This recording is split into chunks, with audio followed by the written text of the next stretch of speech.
Joe. This the MC Eiht and the DJ Mike T, Compton's most wanted in the house, and you're tuned to the HipHopSlam with Billy Jam. Yeah, I'm Billy Jam. This is HipHopSlam, and I'm lounging here with Compton's most wanted DJ Mike T. How you doing, man? I'm all right. And also got MC Eiht in the house. And you guys, I don't know if you know it or not, but like on the local video channels like Video Jukebox, your video, Growing Up in the Hood, is one of the most requested. I mean, it's always on. It's the #1 on the jukebox in America right now. You know, off the Boyz N The Hood soundtrack. You know, they gave us the title track, the first single off the soundtrack video. You know, it's pretty cool. Yeah. Do you think that, like, the fact that it was with the Boyz N The Hood, which is such an incredible movie, that helped a lot? Yeah, they gave us a lot of push.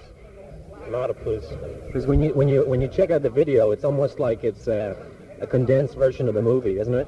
Yeah, it's like it was based on the storyline of the movie. So you wrote it specifically for it, right? I wrote it specifically for the movie when I saw a special screening before the movie was out. So I just came back to the crib, you know, had an idea of how the movie was going, and then I came up with the idea Growing Up in the Hood, because, you know, it's a real thing, but then when I seen it in the movie, it like collaborated together, so it turned out cool. Right. Well, it seems to work really well, but you weren't on the movie set. I know they have it like spliced in with parts of the movie, but you weren't actually on the movie set, were you? I was. You were? I was on the set. That's how I actually came about to do the song.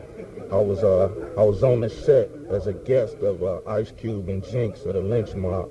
They asked me to come down there and just hang out. So while I was there, I got to be used as an extra in the party scene.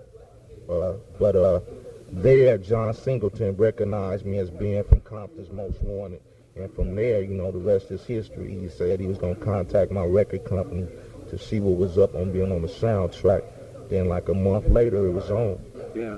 Well, the whole album that you have out is really good. And like you got some really clever titles too, like Drive By Miss Daisy. How did you come up with that title? Well, I came up with it. It's a rap based on brothers in Compton, South Central LA. You know, any ghetto period.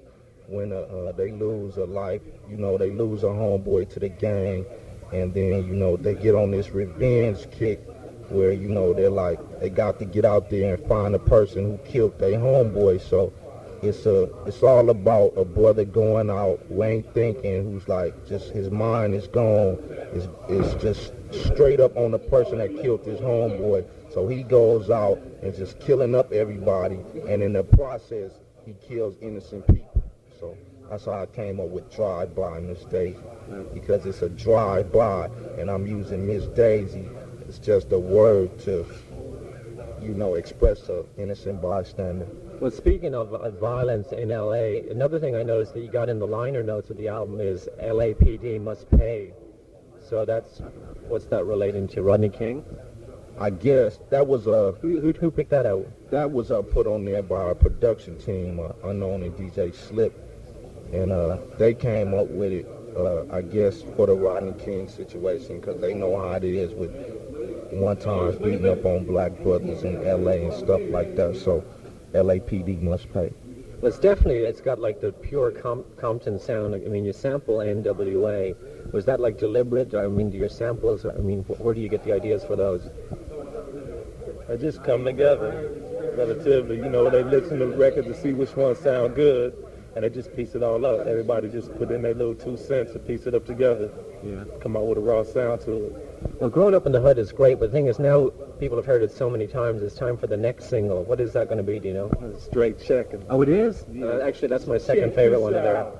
That's good. And Wanted I like too. Yeah, we got a remix to Straight Checkin', a remix, so, you know, that's going to be the next single. It's coming out like the first week of September, the new video, you know, so we hoping it's going to blow up. We hoping it's going to blow up in the clubs and on the radio, you know. Yeah. Get a lot of radio play off of it. Well, I know you're running out of time here, but I want to ask you one last thing, and there's a controversial character from the South Bronx, from the Ultramagnetic MCs, called Tim Dog, with the song F Compton. What's like your gut reaction to that? Well, our reaction to it is that he's piggyback riding the name Compton right now because he knowing it's gonna sell. And in an article I was reading about this brother, he was talking about, he getting tired because brothers over in Compton thinking that, we all of that, and he talking about can't nobody else get a record deal because all these companies is wrapped up into Compton, and that ain't true because if you good, you can get a deal anywhere. So he just jealous and he just trying to piggyback ride us because he knows that without somebody retaliating on him, he gonna fall. So we gonna get a nigga as less juice as possible, and from that he gonna fall. And then when he come out with his album or his second 12-inch, when it ain't saying F Compton or talking about somebody from Compton, then you'll see what he really about. Maybe he'll be then have F Oaktown, and then F Philly, F Detroit, F England. Okay, although I would agree with that particular one. Well, listen, I want to thank you both, Mike T and MC Eiht from Compton's Most Wanted. Do you want to do any shout-outs to anybody in the Oakland, San Francisco Bay Area before you go? Yo, I'd just like to give it up to my man Too Short, chilling out there, you know what I'm saying, and all the Oaktown people, Digital Underground, MC Pooh. So we just like to say peace to the Oaktown, and we'll be back in here.